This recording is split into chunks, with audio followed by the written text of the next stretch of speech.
ఈరోజు అసెంబ్లీ సమావేశంలో తిరువూరుకి రైలు మార్గం కావాలని, అదేవిధంగా రైల్వే స్టేషన్ కావాలని స్పీకర్ సమక్షంలో మాట్లాడినటువంటి శాసనసభ్యులు కొలుకుపూడి శ్రీనివాస్.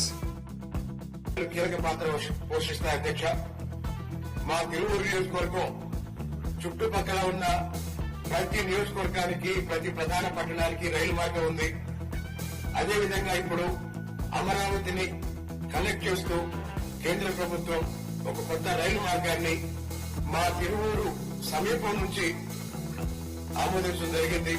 దయచేసి ఈ కొత్త రైలు మార్గంలో తిరువూరును కూడా కలిపి తిరువూరుకి ఒక రైల్వే స్టేషన్ ని, రైలు మార్గాన్ని వచ్చే విధంగా ఆ రైలు మార్గానికి సంబంధించిన సవరణ చేయమని విజ్ఞప్తి చేస్తున్నారు అధ్యక్షుడు.